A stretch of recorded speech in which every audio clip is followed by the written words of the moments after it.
الحمدلمن قدر خيرا وخبالا والشكر لمن صور حسنا وجمالا فرد صمد عن صفة الخلق بريء فرد صمد عن صفة الخلق بريء رب عزلي خلق الخلق كمالا رب عزلي خلق الخلق كمالا لا قبل ولا بعد ولا وقت زمانا لا قبل ولا بعد ولا وقت زمانا لا فلت ولا والد لا عم وخلا لا فلت ولا والد لا عم وخلا لا تشرك بالله ولا رب سواه لا تشرك بالله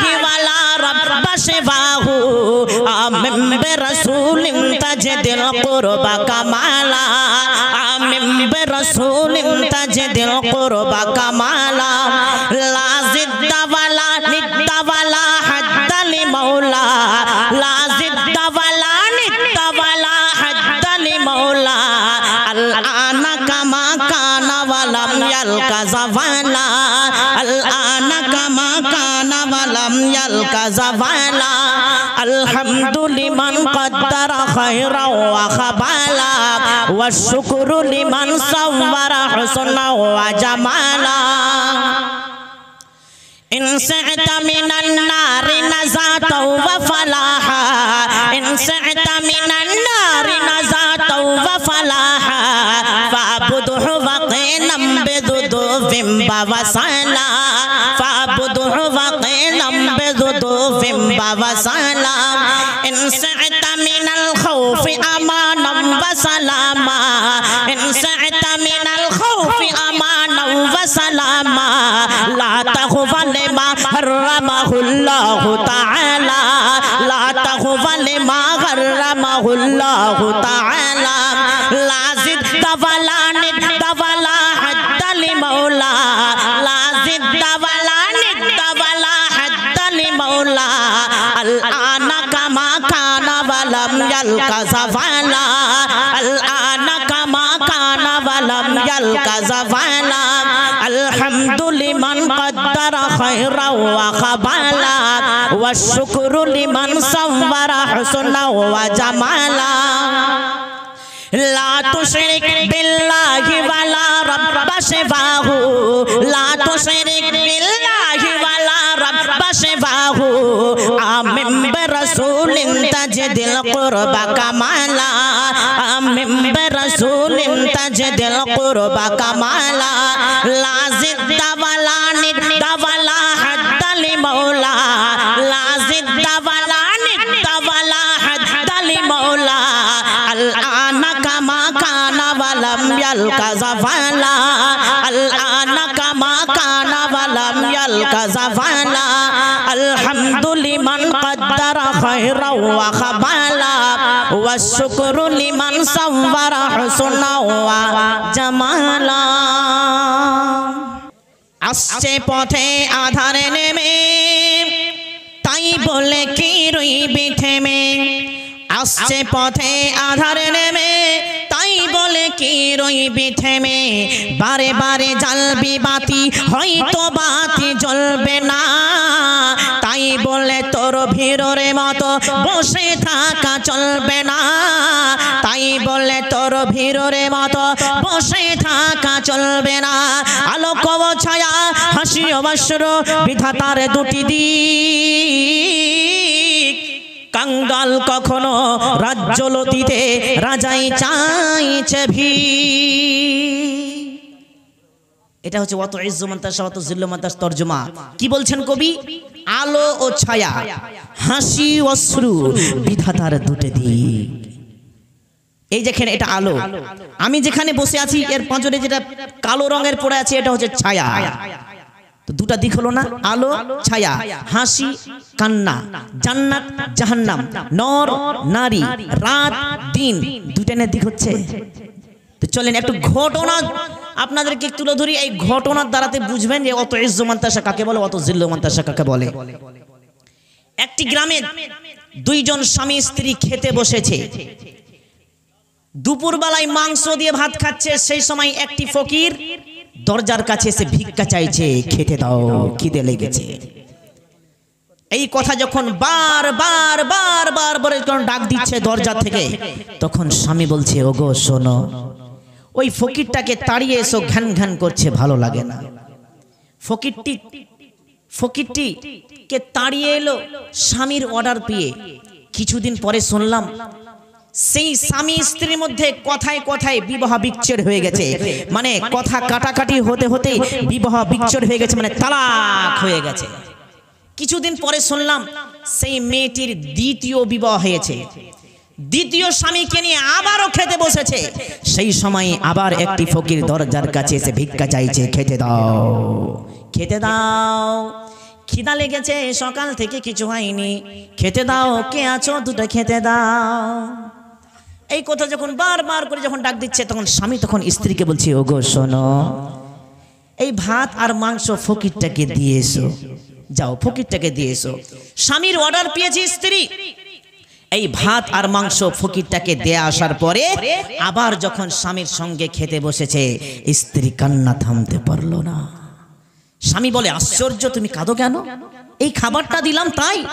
আল্লাহ তো আমাদেরকে খুব ভালো রেখেছে, খুব খুশিতে আছি, আল্লাহর রুজি থেকে দিলাম, এতে কাঁদার কি বিষয়? তখন স্ত্রী বলল, ব্যাপার সেটা নয়। স্বামী বলে, কি?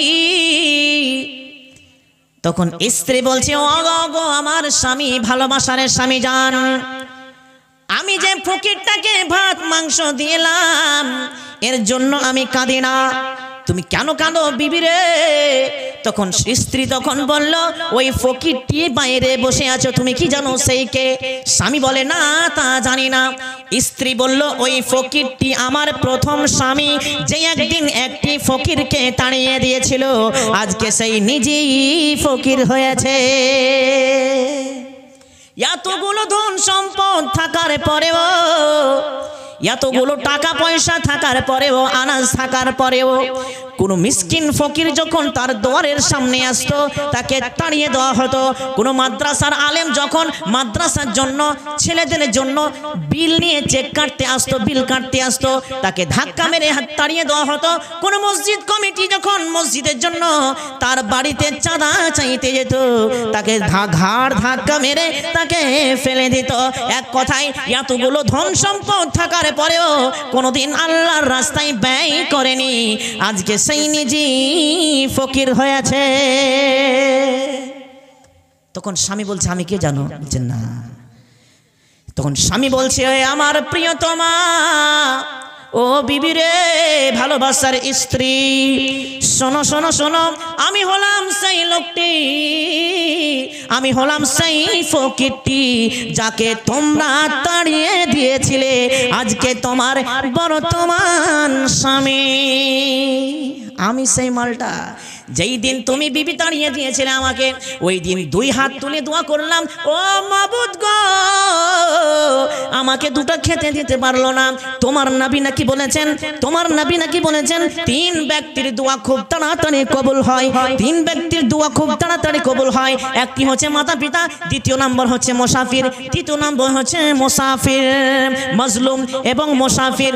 আমি মাজলুম এবং মুসাফির, মাবুদ গো, আমি তোমার কাছে হাত তুলে দোয়া করছি। তারপরে পরে আমার আল্লাহ, তারপরে পরে সেই স্বামী বলছে, আমি হলাম।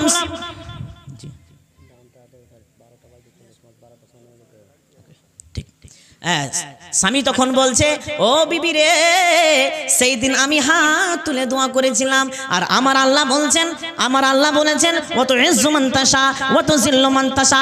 আল্লাহকে চিৎকার করে বললাম, ও মাবুদ, তুমি নাকি ওয়াত ইজ্জু মান তাশা ওয়া তুযিল্লু মান তাশা। আল্লাহ, তুমি তাকে ধ্বংস করে দাও, তাকে তুমি বরবাদ করে দাও।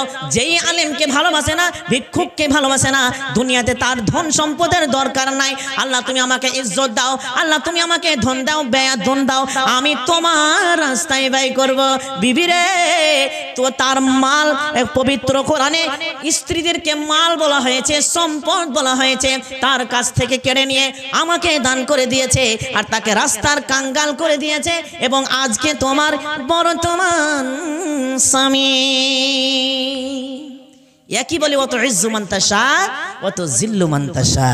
ওই জন্যই কবি বলছেন, আসছে পথে আধারে নেমে, তাই বলে কি রইবি থেমে, বারে বারে জ্বালবি বাতি, হয়তো বাতি জ্বলবে না, তাই বলে তোর ভীরুর মতো বসে থাকা চলবে না, তাই বলে তোর ভীরুর মতো বসে থাকা চলবে না। আলোক ও ছায়া, হাসি অবাশ্রু, বিধাতার দুটি দিক, কাঙ্গাল কখনো রাজ্য দিতে রাজাই চাইছে ভি। তাহলে বলেন, আমাদের থাকতেও যদি আমরা মসজিদের আল্লাহর ঘরে না দিই, তাহলে আল্লাহ ছেড়ে দিবে? ছেড়ে দিবে না, ছেড়ে দিবে না। আল্লাহ আপনাকে ওই শাস্তি দিবে। আপনি ইনকাম করছেন কিন্তু আপনার ইনকামে কিছুই দেয় না, টাকা শেষ হয়ে যাচ্ছে, এটা বালা। আর মহানবী সাল্লাল্লাহু আলাইহি ওয়াসাল্লাম বলছেন, আর সাদাকাতু তারদ্দুল বালা, কেউ যদি দান খায়রাত করে, সাদকা করে, তার বাড়ি থেকে বালা মুসিবত দূর হয়ে যায়।